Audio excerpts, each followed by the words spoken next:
Radio Adventiste Bethany de Pétionville, la radio qui vous parle de Jésus.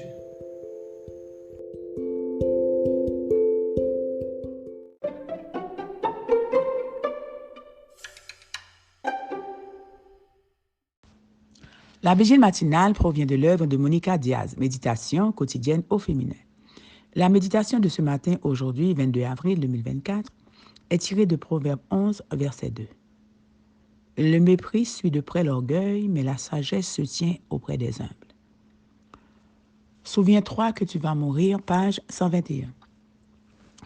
Selon Tertullien, un écrivain du 1er siècle, la coutume suivante existait dans la Rome antique.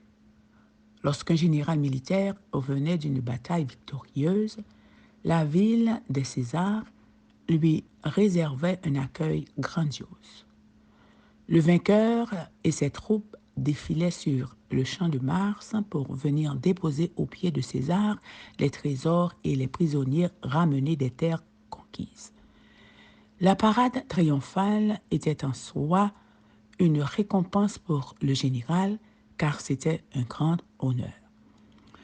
Depuis le début du défilé jusqu'au couronnement avec une couronne de laurier, si bien que, pendant un jour, le général semblait éclipser l'empereur lui-même. Un serviteur était chargé d'une mission très particulière. Afin que le militaire n'oublie pas qu'il s'agissait de moments temporaires et passagers, Jules César chargeait l'esclave de se tenir à tout moment derrière le héros, en levant une couronne au-dessus de sa tête, de répéter constamment les mots « Vispis post hominem te esse momento », ce qui en français signifie « regarde derrière toi ». N'oublie pas que tu es un homme. Cette phrase avait pour but d'empêcher le général victorieux de tomber dans la vanité et l'arrogance. Le rôle de l'esclave était donc de rappeler aux simples mortels que l'orgueil n'était pas de la grandeur, mais un gonflement du torse malsain. Qui joue ce rôle dans votre vie? Qui vous rappelle que vous êtes humaine et donc faillible, limitée, dépendante de Dieu? Peut-être s'agit-il de vos relations professionnelles qui, de temps en temps, vous font vous sentir impuissante alors que vous censiez avoir tout sous contrôle. Peut-être s'agit-il de votre conjoint, de vos enfants, de vos difficultés financières ou d'une maladie qui est devenue une épine dans votre chair.